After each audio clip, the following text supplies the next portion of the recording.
part of the Press Play Podcast Network. Look up in the sky. It's a bird. It's a plane. It's Superman. This is Jason J. Lewis, the voice of Superman on Justice League Action. This is Mark Wade, writer of Superman Birthright, and you're listening to the Krypton Report.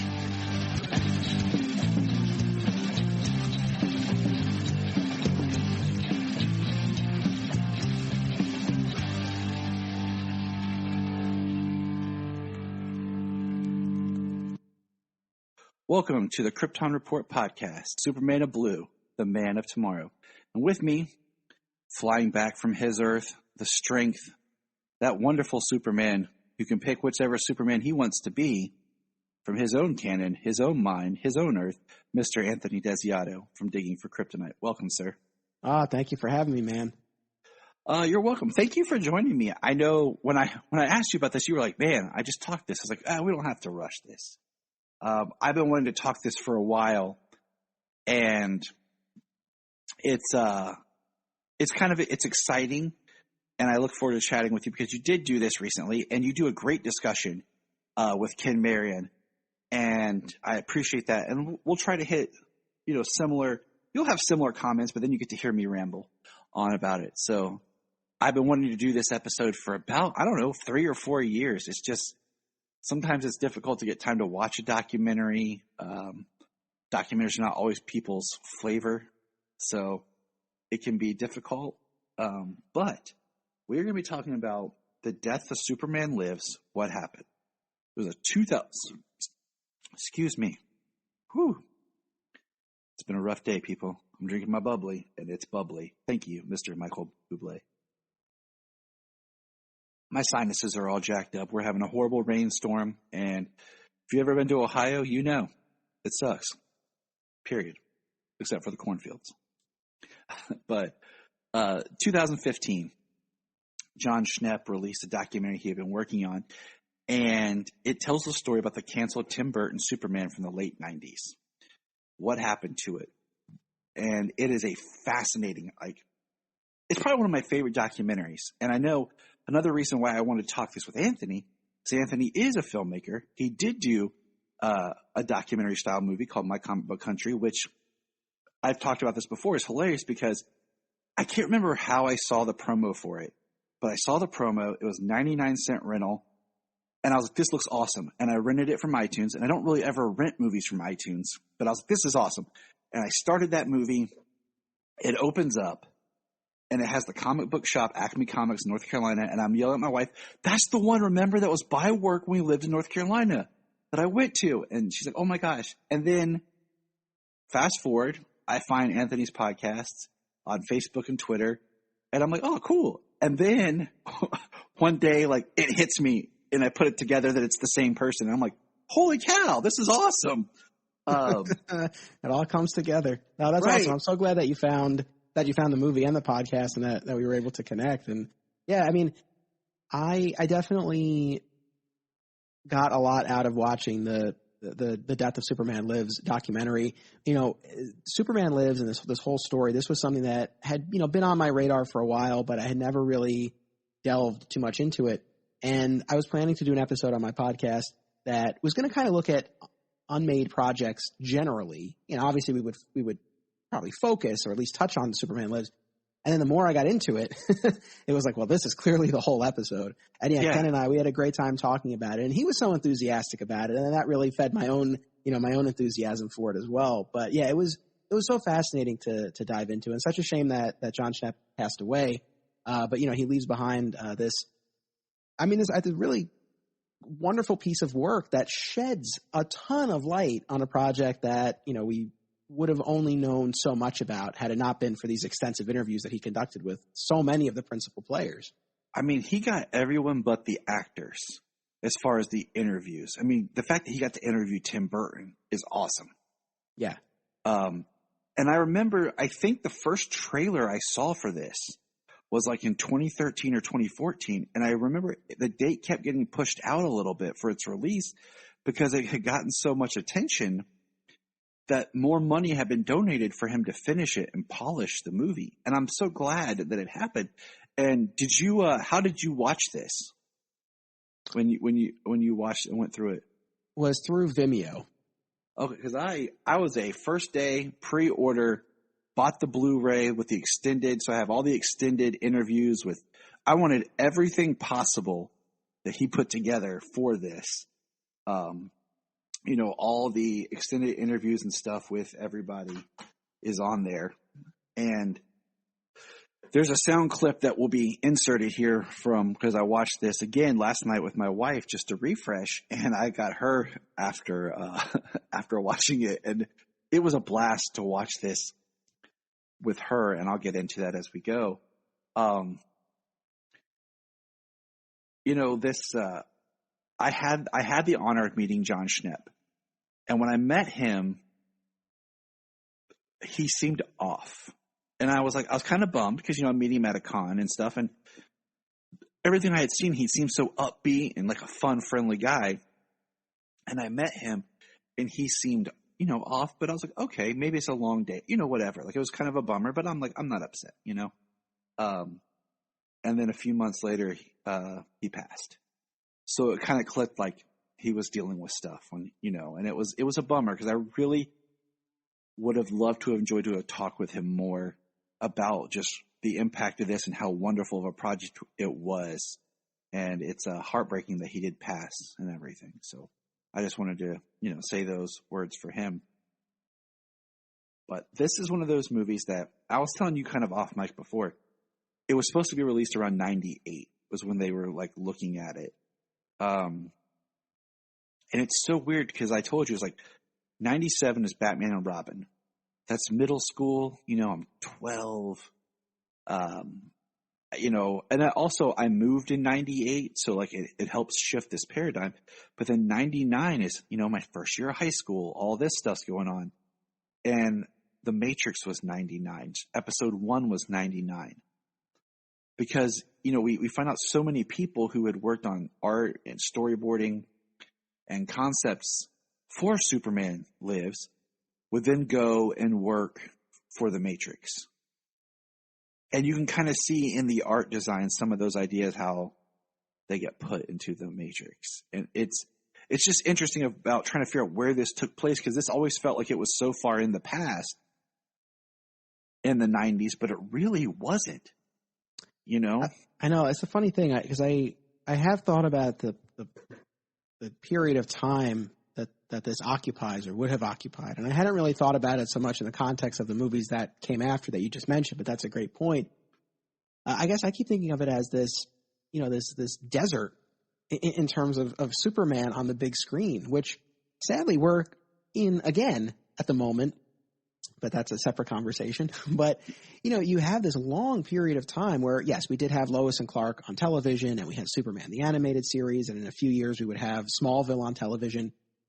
But, we're still years out from Superman Returns and years after Superman 4, The Quest for Peace. So there's this long period where we don't have a Superman movie. And yeah, it's amazing to think that this could have landed there in the 90s. And maybe this is something to say for the very end, but I'll say it now. Sort of my overall feeling about Superman Lives and do I wish it had happened? I think that if it had happened and it meant that Superman Returns or Man of Steel wouldn't happen, then I'm glad it didn't come to pass. And I stand by that. If Superman Returns in particular, for the problems that it has, I'm still glad that it exists. So I wouldn't want to sacrifice that. But if there's some alternate reality, some scenario where we could have had this movie come out in the late 90s and then have still gotten the movies that we would end up getting, I would have loved to have seen this, especially now having, delved into the documentary and the audio dramas, which we can talk about as well if you want, sure. And really getting a feel for what this would have been like. It's a shame that we didn't get to see it. And I mean that. The audio dramas that you mentioned are where a group of actors have performed the script. Now, which script was it? I don't remember. So I have not yet got to hear them. Okay. So I don't have any connection to them other than some friendly social media exchanges, but New Verse Creative is the name of the outfit that puts on these audio dramas. And they've done a bunch, and they have a YouTube channel and Instagram and everything. And it's New Verse, N-E-U, Verse, New Verse Creative. And they did audio dramas of the Kevin Smith script and the Dan Gilroy script.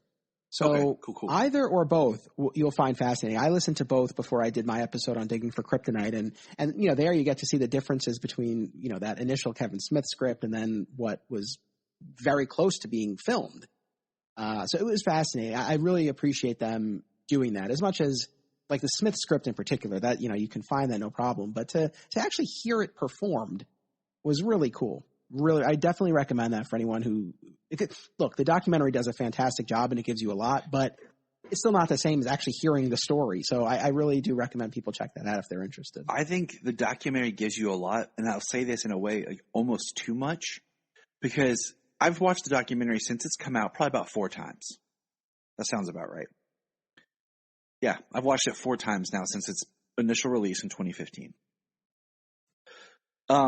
I watched it when I bought the DVD or the Blu-ray. I got a digital copy mailed to me so I could watch it while I waited for my Blu-ray to arrive. And then I watched the Blu-ray, and then I watched the Blu-ray, I want to say about 3 years ago, and then I watched it yesterday. And I say that because each time I watch it, it helps you kind of figure out what goes where.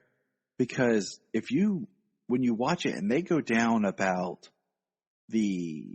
a lot of the scripts, because you have 3 scripts, and they start, you know, creating art and concepting and all this stuff, and it kind of gets confusing. Okay, what was going to be where for whose script, you know, and it can be a little overwhelming at times. And then I'll say this, my sum up, much like what you just said, had this come out and we never got Man of Steel or Superman Returns, I don't want it. Had it come out and we still got those, all right. But I feel like in a way they didn't want to make Superman. They liked the idea, but it seemed like every screenwriter and everyone liked an idea, but they wanted to do it different. They didn't know who the character was, why he was. They always wanted to change it to be something else. And that's what I don't want to say scared me. And what I found interesting is Nicolas Cage, being as huge of a Superman fan as he is, a lot of the things they were talking about and changes he seemed okay with. And I'm like, okay. Because I told Jania when we were watching, I was like, Tim Burton directing a Superman movie with Nick Cage sounds fascinating when they talk about their take. Because I feel like in one respect they had an idea that could have been interesting, but I wasn't latching on into any of the stories or the other stuff that was being put into the film. Like the Brainiac, the way they were looking at Brainiac, or Doomsday. Like listen to some of the people talk, it's like, you guys aren't even respecting and looking at the source material. You're just like, oh, it's an alien monster. Cool, I'll do this. That's not the character. And that's what kind of bugged me. I get bugged out when I hear creators talk about, well, I want to do my take on X. And I'm like, okay. And then they talk about it and you're like, that's not really whatever X is. You're just taking this core idea and you're changing it to whatever you want. You know, I think the closest you can kind of look at is Batman 89 and Batman Returns, because you have Batman 89, which is a Tim Burton film, but it's a little bit more reserved, and Returns is straight up a Tim Burton movie. Like, Returns just pops as visually everything about that movie screams Tim Burton. For good or bad, you know, where do you fall in just your Burton fandom? Well, actually, interesting you ask me now, because I do a show for my Patreon called Digging for Justice, where we look at DC movies across time, and I'm currently in the midst of a 4-episode swing looking at those 80s and 90s Batman movies. So as of our recording right now, I have recently rewatched Batman 89 and Batman Returns and enjoyed them way more than I ever had before. As far as Burton generally, to be honest, I don't have that strong of an opinion. I'm not against him, but I've also never really immersed myself in his filmography. There's stuff like Big Fish, for example, that I really enjoyed. It's been years since I watched that. Big Fish is an amazing, underrated film. Just throwing that out there. Yeah, it's terrific, from what I remember of it. But so again, I guess I don't really come down too hard on either side with Burton. I appreciate the fact that he has a very distinctive style. But here's the thing, and it's funny, to hear you talk about the departures for the character. And I agree. I mean, it's not, even though it utilizes Doomsday and the death of Superman, it does not feel pulled from the pages of the comic. However, I'll play devil's advocate for a little bit because I don't know, especially listening to the scripts performed, it, to me, and I don't know what it would have looked and felt like, but at least hearing it and what we got in the documentary, I don't know that it would have been as radical a departure as everyone was maybe kind of worried about. And I say that for a couple of reasons. One, Burton himself in the documentary talks about how, he was excited at the prospect of, and I'm paraphrasing, but not doing a dark Burton-esque Superman movie, but, kind of playing in that world. So obviously would have had the Burton flair, but I never got the sense that he was trying to, force Superman into that dark Gothic Burton world. And I could be wrong, but it genuinely seemed like he was, aiming to do something that still would have felt in keeping with the world of Superman. So that's one piece. The Nicolas Cage casting, which I'm sure we'll talk more about, that I think for me is still sort of the biggest hurdle. And I think the biggest example of, wow, this really would have been a different take on the character. But as far as the characterization and the beats of the story, I mean, there's some weird stuff in there. I think it's in the Gilroy script where, Luthor and Brainiac merge into Lexiac. But look, I mean, there have been other cartoons and comics that have dealt with stuff like that too. So that's not so out there. So I don't know, all in all, and as far as the characterization, I know with the Burton version in particular, it really played more with this idea of Clark feeling alienated. And in that version of the story, he hadn't told Lois his secret yet and, was sort of, dealing with that. But again, I don't know. I didn't come away from the doc and the audio dramas feeling like, man, like this would have been so weird and out there. I didn't really feel that. So I don't know. That's I guess sort of, and I was surprised by that because I would not have expected that going into the process. What I think is interesting is, and Jania pointed out, like it seemed like when the documentary and Tim talks about it, like he really is bummed he never got to do it.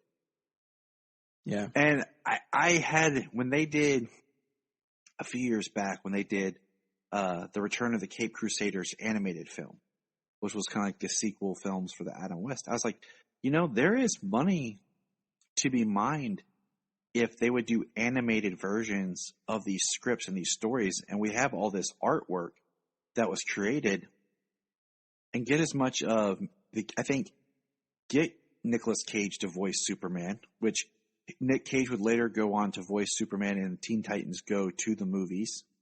Because I think that's your linchpin for this Tim Burton film. And, produce an animated film based on the script. And, also they could have done Tim Burton's Batman 3 or, whatever. And do this whole kind of direct to video sequels we never got, we wanted in animation. I think that would have been a fascinating means to just keep these things alive, because the movie is weird. If you look at, Tim Burton, 96, Tim Burton comes off Mars Attacks. It would be 3 years until his next film release. His next film release is really my favorite Tim Burton film, just for the visual, the atmosphere, the music. I think it goes a little bit more with the gore I could have done without, which is Sleepy Hollow, which is 99. And if you look at those two films and kind of think of where he was coming off of and then where he goes, Superman would have been in between those two. Because you look at a lot of the Brainiac designs and stuff, feels more Mars Attacks, which I've only ever watched that movie once, and it's been years. And I remember not really liking it at all. But I like Burton's Batmans. I like Big Fish. I liked Ed Wood. I thought Ed Wood was a really good movie. Weird movie, but in a good way. And it's just, Scissorhand and Beetlejuice are always, people go back to as well. So trying to think about where he was between Mars Attacks and Sleepy Hollow. Because Sleepy Hollow has that Burton-esqueness, but it's not overtly like in your face slapping you like Tim Burton. And I do want to point out to listeners, Nightmare Before Christmas was not directed by Tim Burton. He produced it. He wrote the poem it was based on. But he always gets the credit for that. And a lot of people think of that as, Tim Burton. And it's just kind of funny because it's like the one property that he didn't direct. Oh, fair enough. I could not agree with you more that it feels like such a missed opportunity not to do this in animated form or even in comic book form. That's the thing that's so odd to me about this is that clearly there's some degree of fan interest in this. And, we're at this point now, with both DC and Marvel on the big and small screen with this idea of the multiverse and seeing different versions of characters. So it seems like there's an opportunity there. And I agree with you. Animation is perfect because then that does allow you to have Nick Cage do the voice and that really, ties it all together. And, going back to Newverse Creative, not to make this all a commercial for them, but I really do admire what they do. And, I don't know what sort of traction they get in terms of views or downloads or anything like that. I don't know. But, they put this stuff out and it seems like there's interest, among fans. I know, actually, this is maybe more for off mic, but, you did an episode with me on my show recently on the Supergirl movie and we talked about the unused treatment for Superman 3 that would have involved Brainiac and Supergirl. They just did an audio drama based on that outline. Oh, cool. So anyway, I guess my point is that it just seems like there's an appetite among the audience to do something like this. And especially to have someone like Nick Cage attached to it, that gives it a little more weight. It would be cool to see. And it just feels like a missed opportunity not to do it. And I don't know if it's just something that they've considered, if they've tried, I have no idea, but I'm with you. I would love to see that. I mean, especially with, the recently Superman 78 comic as well as the Sam Hamm Batman 89 comic book. And if they really wanted to, if they really wanted people to lose their minds, could you imagine some scene in the Flash movie when he's traveling the multiverse, we get a shot of Nick Cage Superman? For all we know, it might be in there. It's possible. And I think that's my it's possible. thing. If I'm DC, just as an Easter egg like that, I would try to make that happen. So let's dig into this. Like, there's a lot to unpack, and we won't hit everything because the documentary is available on Schnepp's YouTube.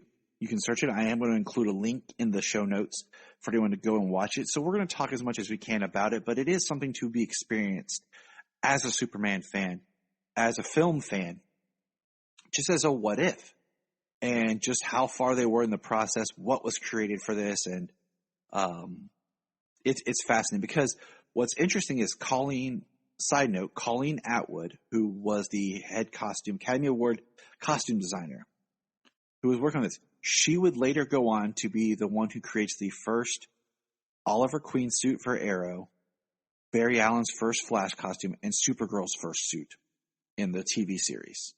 She didn't do every costume, but those three she did do.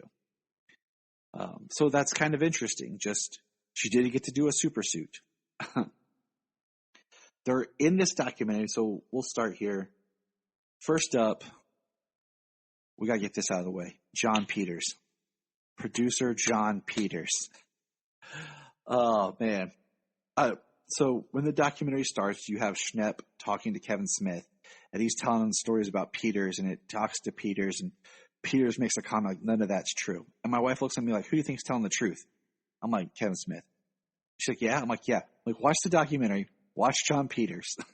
And I'm like, and then think, what's Kevin Smith have to lose? Like, what is he protecting? And I'm like, he always seems so candid. So we're watching it, and she just looks at me. She's like, wow. Peters, wow. I'm like, right? She's like, why does he always want Superman to fight polar bears? Or like, especially when there's the line where he's like, Superman takes his cape off and like cuts someone's head off or something, you know? And she looks at me like, and the audience can't see my face, but she's like, I'm like, it's Peters, man. I'm like, now you know the craziness behind this man.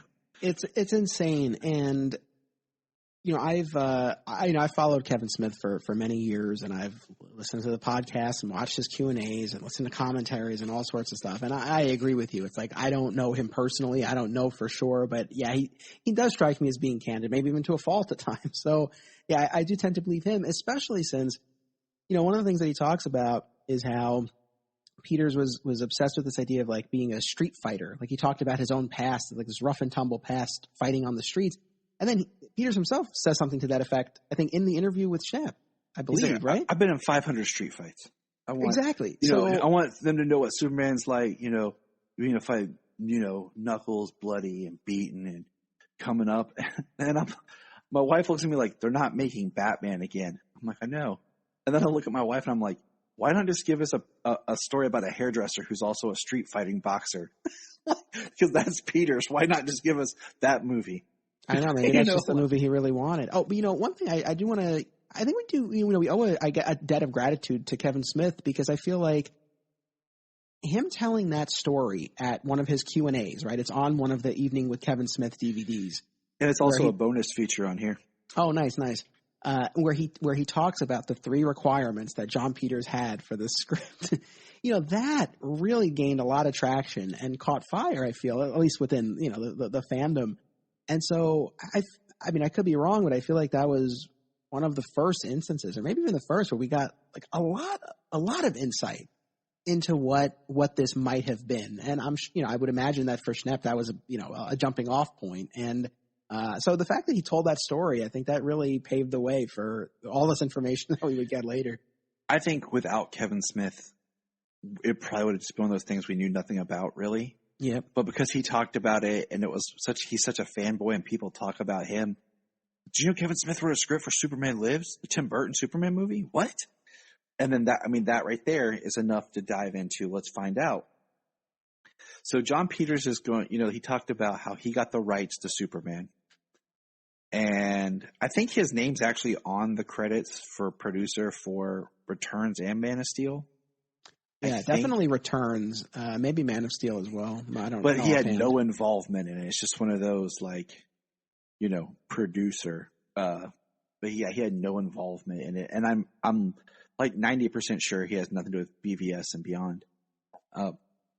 So he has this, and he wants to do Superman. And Kevin Smith has an interesting story about how he got caught up writing a script. And he had to read the script to Peters, and, the script's been equated to being like fan fiction. And that, I get that, because, I think Kevin Smith's always been strongest when he writes and directs his own stuff or directs like TV.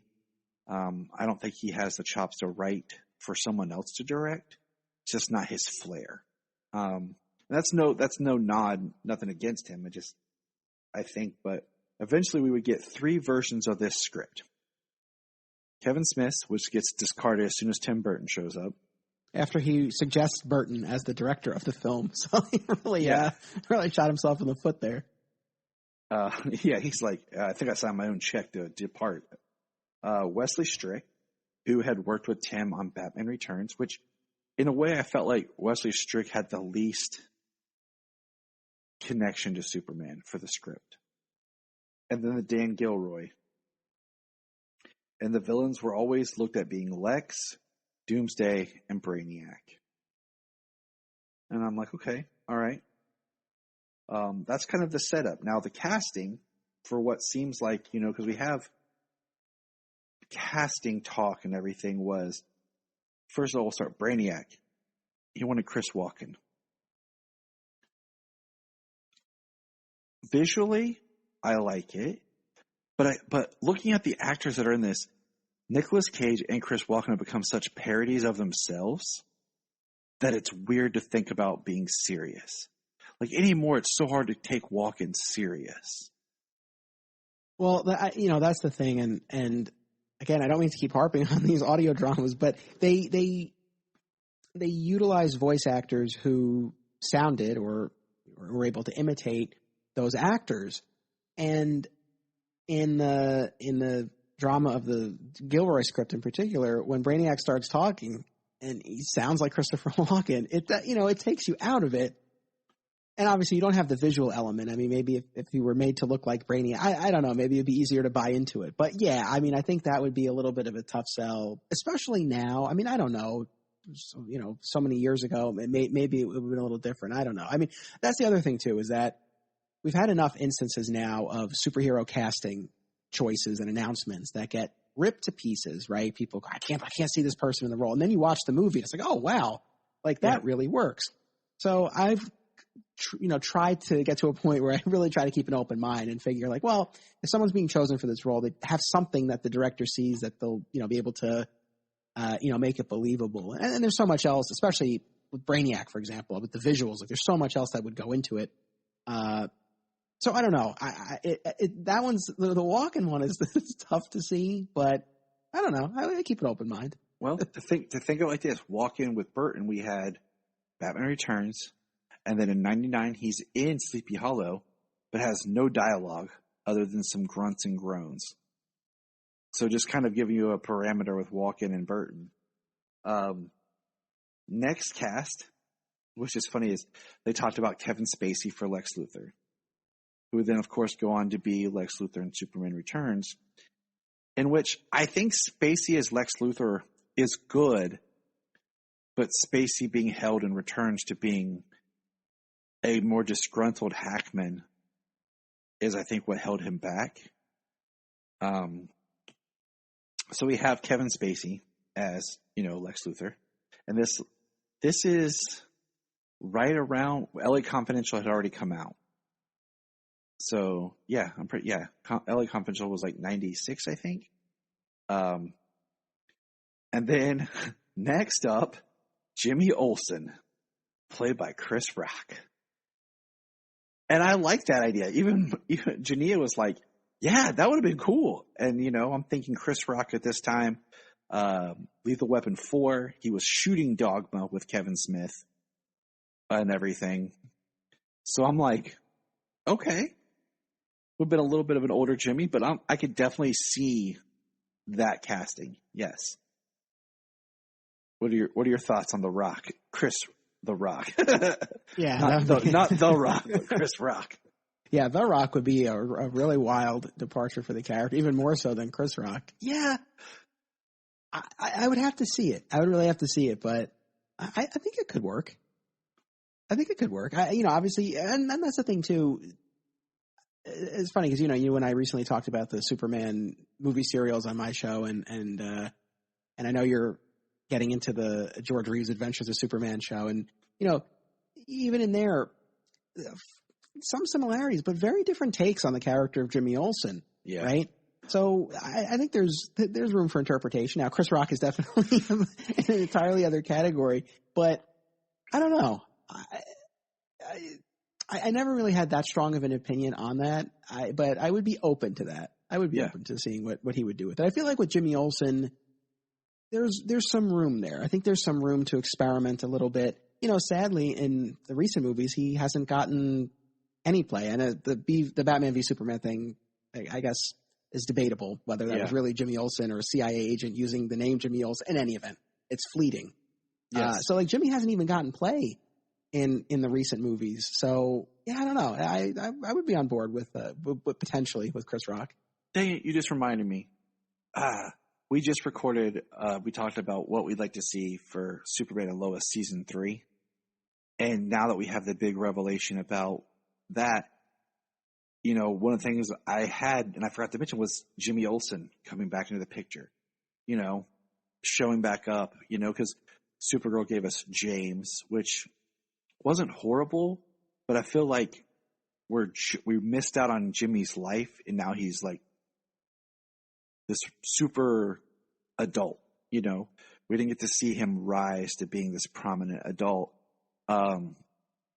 So that's, even he doesn't feel quite like Jimmy, Right. So we really haven't got that Jimmy since arguably Smallville or Superman Returns right there.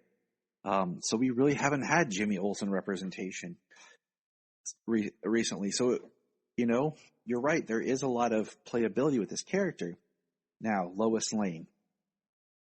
they mentioned that their top pick for the time was Sandra Bullock.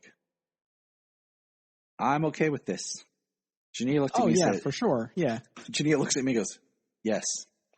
And I'm like, yeah, I think she would have been amazing. You know, they talked about they were looking at Courtney Cox, Sandra Bullock, and who was the other one?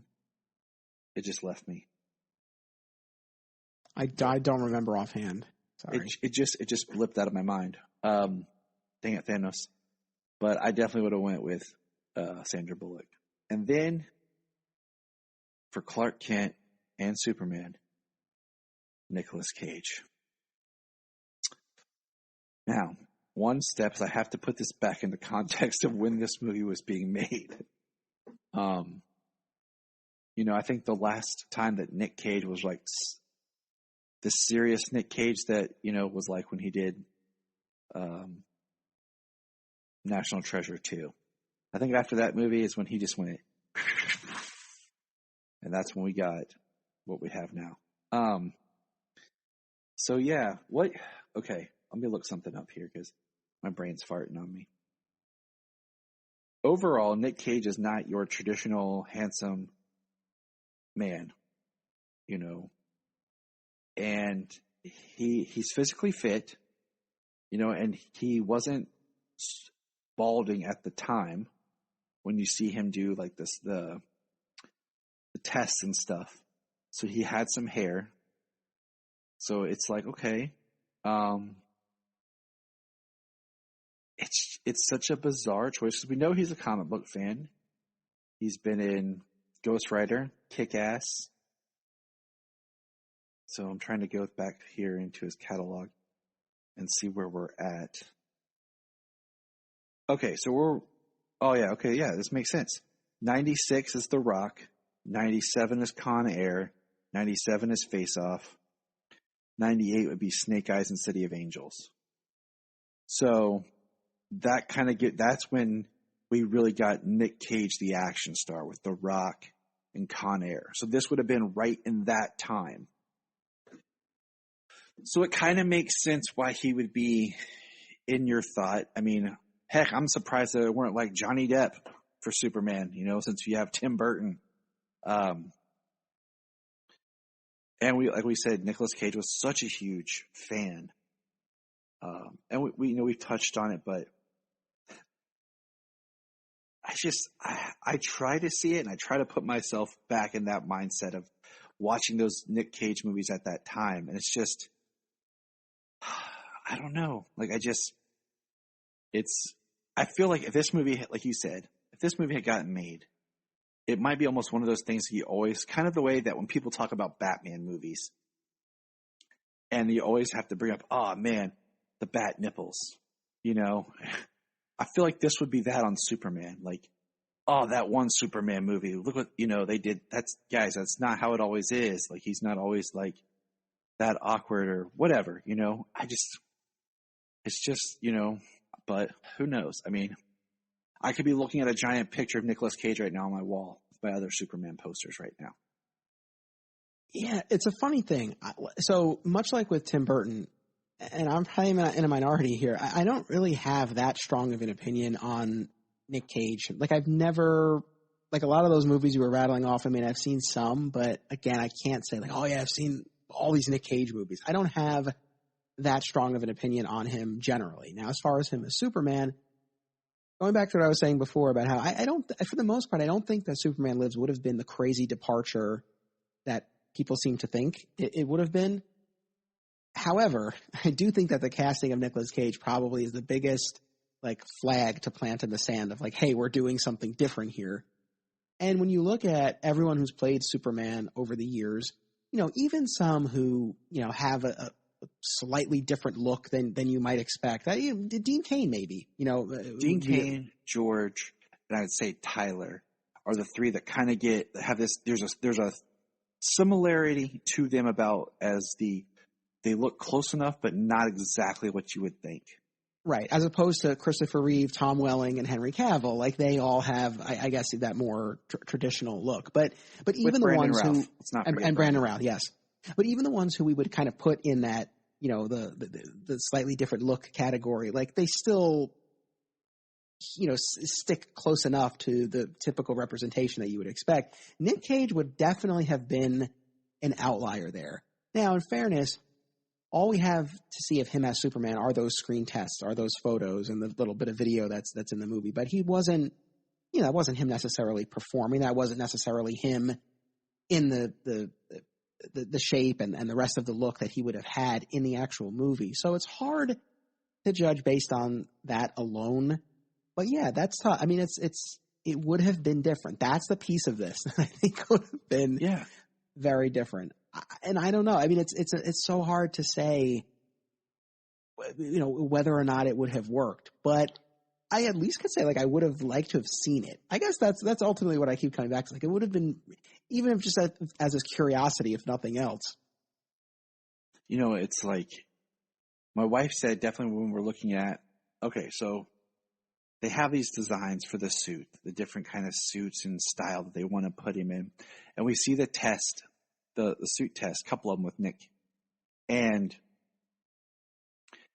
Jania looks at me and she goes, I actually like the logo, the shield symbol. I'm like, yeah, it does look good. It looks like Superman, but just slight enough to know that it's different. Because like one thing that always bugs me about with Tyler Hoechlin's Superman is they haven't gave him his own twist on the shield that you can kind of point at. And they never did really with Tom Welling either. I mean, you could argue the Kryptonian 8 Crusade symbol.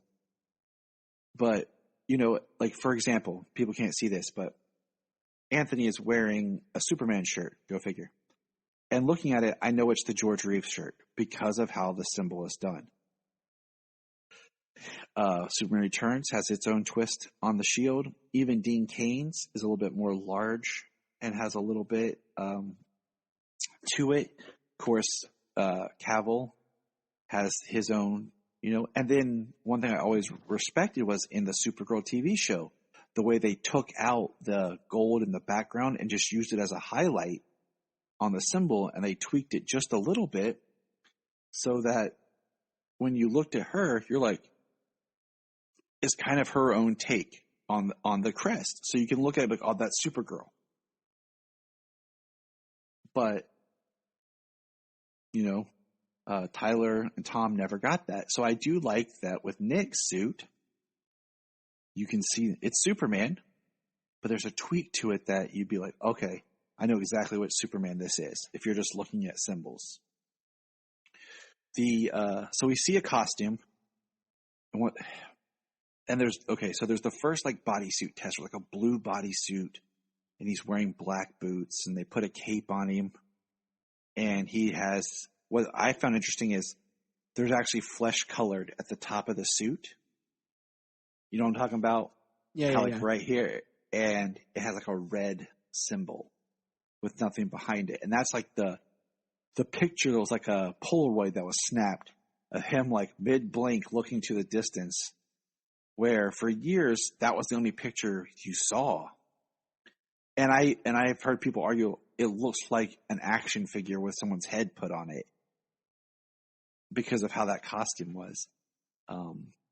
And then later we see what would have been his costume at the end of the movie, which is more of a black bodysuit with the red cape. And then there's a test in it where he looks like he's wearing a black bodysuit. And Nick himself, in the earlier suits, he's wearing a long-haired black wig. But on this test, it's his short hair, and he's got a crest on it that is the red and yellow. And it looked like a really good suit right there. Yeah. I was really interested. And then later we get pictures of a suit that they're working on, which I don't know where this, listening to the story and where they were trying to put it, it looks more in line with the way they would do the bat suits. But it's Nick, with a Superman suit on. It's like the picture I sent you earlier when I'm like, are you ready? It's blue. It has all the but it's muscles. And he has long hair in some photos, short hair. And it looks more traditional, except on, like, if you look at when they take, like, long shots, he's wearing blue boots, which makes me wonder, like, what his boots were going to look like or what. And then it looks like a cool suit. Yeah, no, that's the thing. Yeah, I had a similar reaction looking at all of that. And I appreciated that we were going to get an evolution of costumes throughout the movie, starting from the traditional one to the black regeneration suit to this, black and red, final one. So that's the thing. I mean, there's and I agree with you. I think for a long time there really was just that, that perception of this based on that, maybe not the best photo of him in the costume. And I think people really jump to conclusions. And look, let me issue this disclaimer, because it's not like I'm not sitting here saying, oh, this would have definitely been a masterpiece. The world was deprived of greatness.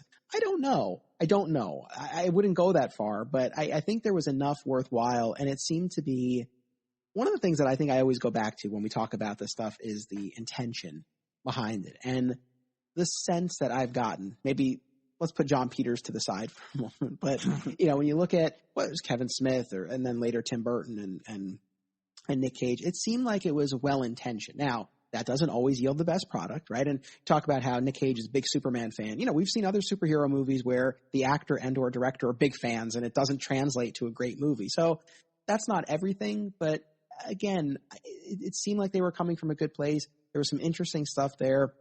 I just think it would have been interesting to see. One of the interesting parts in the costume design is when you hear Nick Cage in one of the behind the scene videos, like they're picking on the trunks about he's like, yeah, wore the underwear on the outside. That's my wonderful Nick Cage impression. Speaking of impressions, have you ever seen Andy Samberg from Saturday Night Live do Nick Cage? Probably at some point. There's two instances. One is where he plays a young Nick Cage auditioning for Marty McFly. Is hilarious. And the other is when it's the Daily Update with Andy Samberg playing Nick Cage with Nick Cage next to him, supposedly as his Nick Cage clone. And there's a line where they say it has all the staples of a Nick Cage movie. One, the dialogue is either whispered or shouted. Two, something's on fire. and I thought about that because we watched that after we did this about, just Nick Cage's, where his acting has come from. But that was a side note. So the costume, we have, and one thing I want to bring up is that Tim Burton said, nothing was ever finalized. And I think that's the most intriguing part.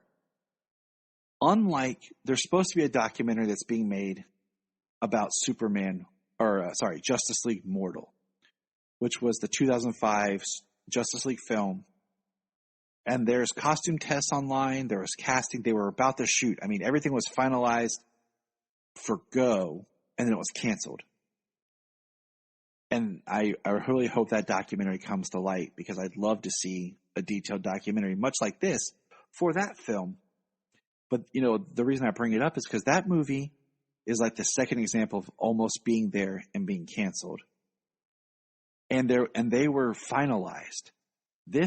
And that's why it's so interesting to talk about, like with the costumes and everything, is nothing was finalized.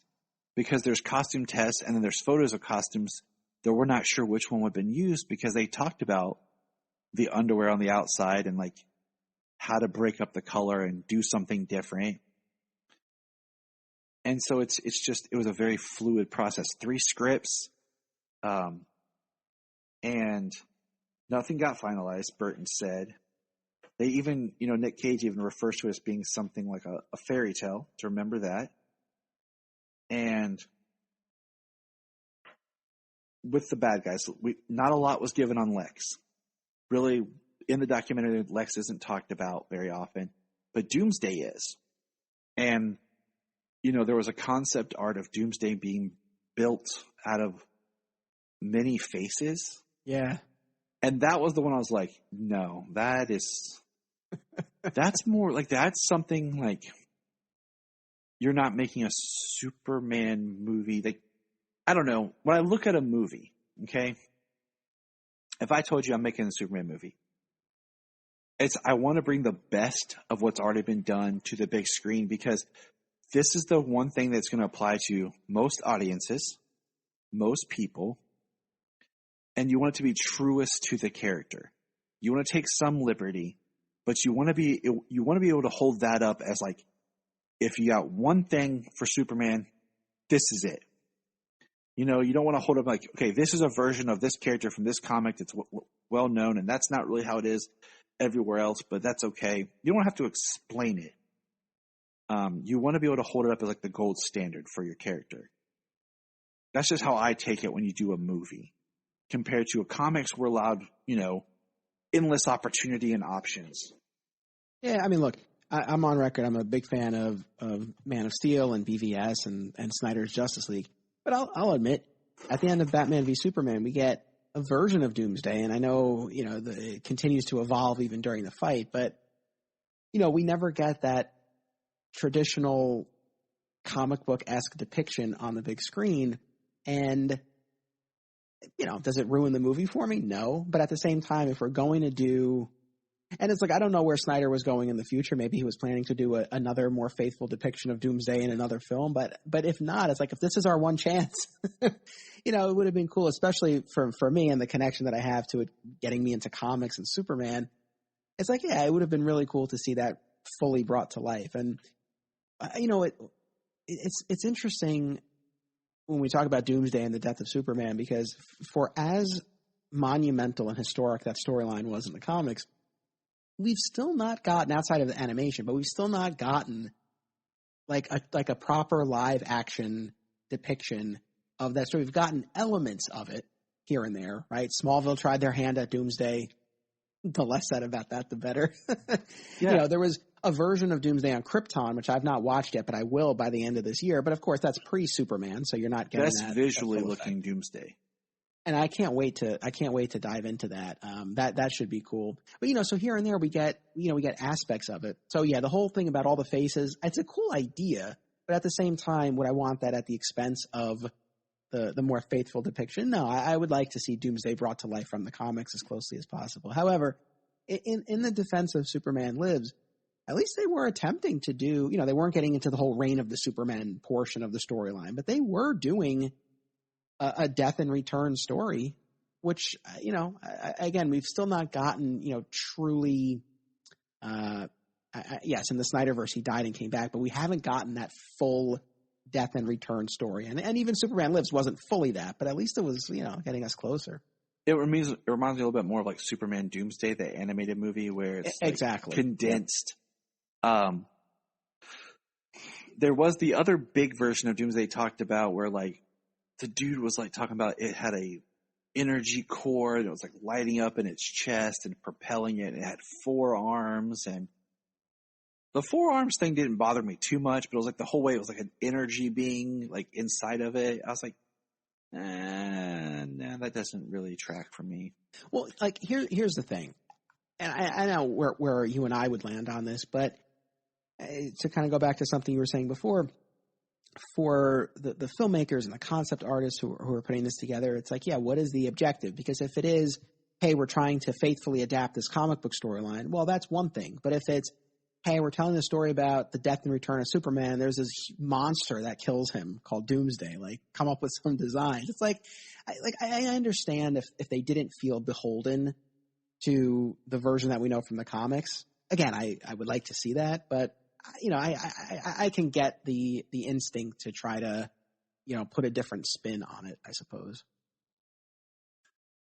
You know, you talk about it, and this is just a quick side note, but I'm over the death of Superman storyline trying to be done but I think doing it on something like Superman and Lois, where you could space it out and kind of build that tension, much like they did in the comics where Doomsday pops out, he's moving across country, and then you could take your time to explore the aftermath, would probably be the better way to go.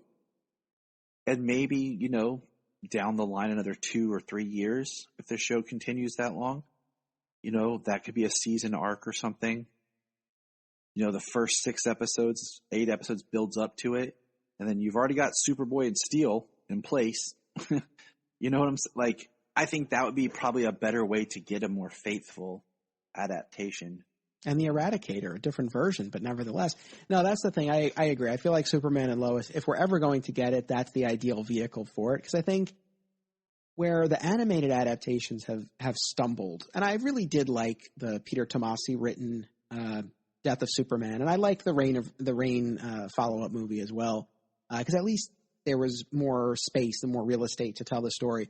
But I feel like where they still stumble is that, actually, I have to walk that back a little, because I was going to say we didn't have as much time with those versions of the characters, but I do recognize that was part of the DC animated universe at the time, and that was the version of the character. So I guess I take that back a little bit. But I still feel like something like Superman and Lois, where you've spent all this time with the characters, you don't have to introduce everyone all of a sudden. It's like we can build towards it. However, I don't think Superman and Lois will ever do it.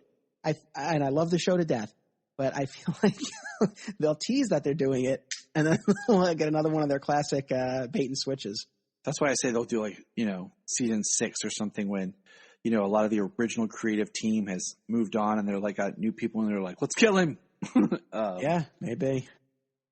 But so much of this movie, Superman Lives, and is based on the concept of a different take. And sometimes that can be a positive, and sometimes that's just an excuse to take something and do whatever you want with it and not really hold true to what the core of the character and why people like the material in the first place and why it's what it is.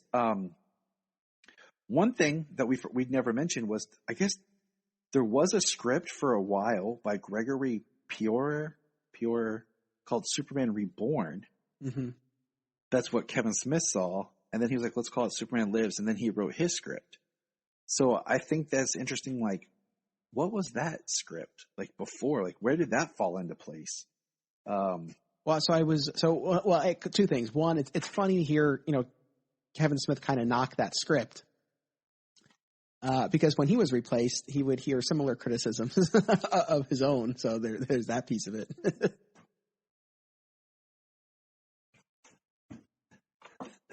Got to keep the 5-year-old happy. But no, you're absolutely right. So that's one thing. The fact that, his own work would be knocked by the filmmakers after they decided not to use his script. But then the other thing is, I was doing a little extra Wikipedia research before we jumped on this, and there was an entry for Superman Reborn. Now, I don't know if the script, not an entire page, but there was a little paragraph about it. I don't know if the script is out there or what, but one of the things, at least in one version of Superman Reborn, was that as Superman's dying, it was still the same idea of he dies and then there's a return, but that as he's dying, like, his soul leaves his body and enters Lois, and she becomes pregnant with their child.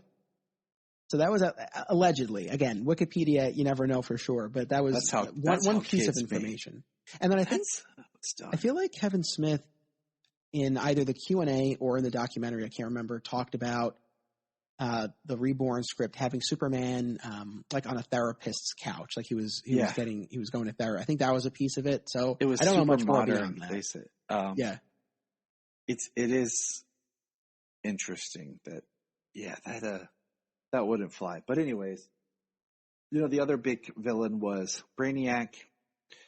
And I think there is more in the documentary about the Brainiac-esque, because you get to talk in the documentary with people who are hired to create monsters and creatures for Brainiac's ship. For one version of the script talked about that when Krypton exploded, all these other Kryptonian colonies popped up and monster. I'm just like, okay, that's super bizarre, but whatever. And it's interesting because you saw a lot of artwork for concepts that of what Krypton was going to be. Brainiac was going to be like a head in a bubble who wore a cape and was actually like had spider-looking legs underneath it and didn't have like a full body. And I think in some ways that could have worked. They showed him later. They had the concept of like inspired by like a king cobra for his head and his look. And I think that could have worked, but at the same time, they never talked really about how Brainiac fit into the story. And they didn't really talk about him bottling cities and stuff like that, which is really what Brainiac's about, or, taking a planet's knowledge. So they didn't really, I know you've listened to the audio dramas and stuff, but they've never really explored, like, in the documentary about what Brainiac's part in the story would have been. I mean, essentially, and I think I still have these straight because it got a little confusing for me too after listening to both of them and just keeping straight what was the Smith script and what was the Gilroy script. But I believe in the Smith version, the movie opens with Brainiac in space searching for the Kryptonian, right? And whereas the Gilroy script opens with the destruction of Krypton, and Brainiac is responsible for the destruction of Krypton, and he's like hunting down the L's. And of course, Kal-El escapes. Then he vows to hunt him down, and he does. So it's still the same type of idea, but he has a more active role in the destruction of Krypton in the script that would have been filmed. But same type of idea in both cases. I think in the Smith script, it's not as fully developed. Like, I think he just has Doomsday in his collection of monsters, and he sends him down to Earth, and he blocks out the sun to hinder Superman's powers. Whereas I think in the Gilroy script, there's more of a creation of the monster, if I remember correctly. But again, it's the same basic beats. Like, he's hunting Kal-El, and he is responsible for sending Doomsday after him.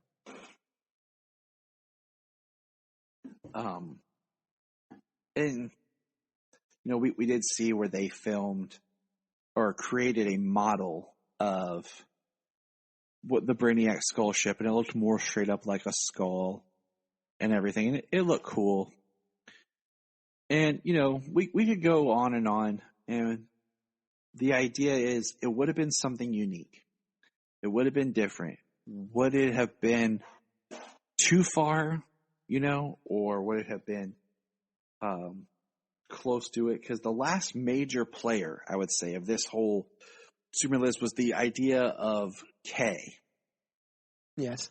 And I look at K being, kind of like a Kelix, Keylor, I've heard it in different comics. Robot that was attached to Superman's shuttle, went with him, and then would, change, grow, and help him as he grows. And eventually it would be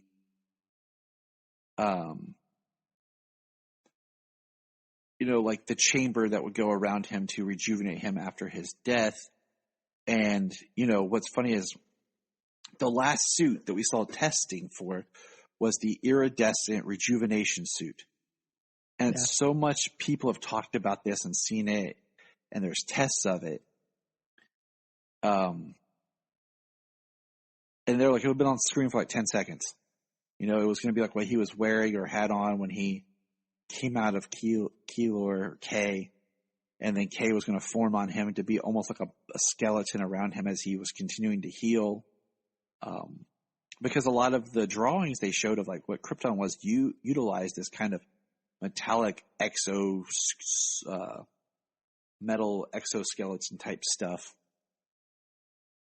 And I think the concept was cool. You can definitely see where it evolves a lot. Yeah. Yeah, go ahead. No, I was just going to say, it was, again, going back to just like the photos that get released and then the reactions to them, it seems like people were hung up on this idea that like, oh, Superman's just going to be in that suit and flying around in that suit. And it's like, no, like it has a very specific purpose in the film, right, while he's regenerating. But then also with K, again, this was in thinking about the differences between the scripts and going back to what you were saying earlier about Kevin Smith's being more like fan fiction. So in the Smith version, it's the Eradicator, Which right? makes sense. And that's what forms the suit around him. So what was kind of cool about the Smith idea was, we weren't getting the full reign of the Superman, but we had the Eradicator, and Superman in that armor was not all that dissimilar from Steel. So you were sort of getting, a couple of the characters from Reign of the Superman. The Smith script, from what I remember, leaned too much into like a buddy cop dynamic between Superman and Eradicator. And that was at least reduced, if not removed, by the time you get to the later script, which I think was smart. I didn't really like the way that played. But those were some of the differences, I think, in the scripts. Huh. Yeah, I can see that. But the K was, I think, the last big element, which to me feels very Kryptonian. It feels like it would have worked, being like this personal robot kind of thing that shapes and morphs and he would have used and everything and helped, rejuvenate him. So that to me didn't bother me, but that's the last big point I have, on Superman Lives. I think it would have been a fascinating watch. I'm definitely going to seek out those radio dramas now. I'm interested in. I would love to see this in a comic or in an animated film sometime. And I think, why not get Nick Cage to voice it? He probably would do it. I mean, get someone like Henry Selznick to direct, since he directed Nightmare Before Christmas. He has similar. If Tim Burton doesn't want to direct another animated, direct a home video feature, something like that. And I think it could be something really good.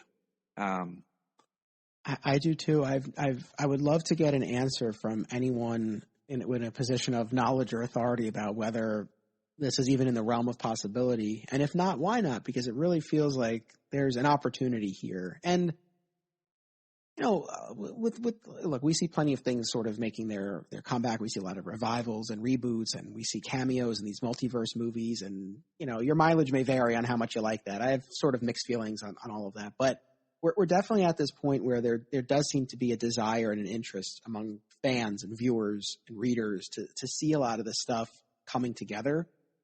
So it's one of those things where I don't know that this window lasts forever, but there's this moment in time now where I think there's interest. Someone like Nick Cage, I agree with you. It seems likely he would do it. It's like, I really wish that they would. And again, I don't know anything, if it's ever even been considered, but I'm with you. I would love to see a comic, if nothing else, but animation feels the way to go. Get that voice in there. I agree, because the voice is so much of the character. And I mean, look, Marvel did the What If series, and this could be nothing more than if they want to do a short version of this or something, and DC do their own kind of what if with this, or something that would spark these projects for fans like this. And I think that animation is the way to go. Because Nick Cage, he would do it, and he needs money. He'll do anything for money, basically. I'm gonna try to invite him to my party, my birthday. Like, Nick, come on, buddy. But yeah, thank you, Anthony, for being here and discussing this topic again. No, my pleasure. My pleasure. I appreciate. I know when you originally asked me, I had just done my episode of it on it for Digging for Kryptonite, and I wanted to wait a little bit because I wanted to give you a fresh, spontaneous discussion. I didn't want to, and my fear was if we did it right after I had done mine, that it would have just been recycling the same talking points. So I'm glad that we waited. This was a lot of fun. I really think it's a topic that we talk about it now, and then if I were to do this in another year or two, I might have different thoughts on it, I might think, you know what, just do it. They should have done it, or I'd be like, no, they shouldn't have done anything. Because, watching Tim Burton talk, it seems like he wanted to do it, and he was ready to be a little bit different than just his normal Tim Burton-ness. Based on he did Sleepy Hollow, then shortly later, Big Fish, and seeing where he was growing as a filmmaker, this might have been in his mind to be the start of a different chapter, starting something new in his style. So I don't know. Hey everybody, so here's Jania. We just finished watching The Death of Superman Lives, What Happened, and she's going to give some of her thoughts. Jania? So it's really interesting. I feel like the concept at first was mildly terrifying. I'm sorry, John Peters. I think, he is insane. That man is insane. And I know it takes eccentric people to create some really amazing things, but that man is past eccentric. He's in a different world entirely. But God bless him. And I feel like everybody knew that about him. But ultimately, I have to say that, I feel like I have a better understanding of Tim Burton as a director. He has a lot of crazy ideas that people would deem as crazy, but actually he has like a really good like gut. And I think that it would have been interesting to see where his gut took him with this story.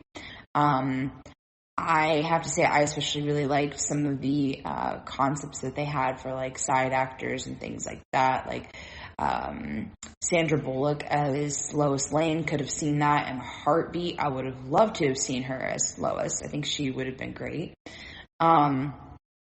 Even Chris Rock as Jimmy Olsen, I would totally back that. And would love to see him in that role. But yeah, I think this is more along the lines of like, I'm very curious as to what could have been. There were things that I liked when it came to Superman's suit. It's very hard for me to get past Nicolas Cage, or the idea that Nicolas Cage would have been Superman. There are certain instances during this where I felt like I could see him as Superman, but I told Tyler this earlier as we're watching. Every single time I see Nick Cage, he looks like a middle-aged father who lives next door. And I don't know if I would have wanted a middle-aged father who lives next door as my Superman. No offense to Nick Cage, I think he's a great actor. But yeah, it would have been, even with the way that he looked when he was younger versus now, it would have been very hard to kind of allow myself to go into that mindset of that's Nick Cage as Clark Kent. Or as Superman. I probably would have been able to see him as Clark Kent. But anyway, that aside, it's not just the way he looks, by the way, guys. Like, I'm okay with somebody who looks unique and maybe not, atypical for roles. But I feel like it's also his voice and kind of his demeanor that I wouldn't be able to get past. God love the man.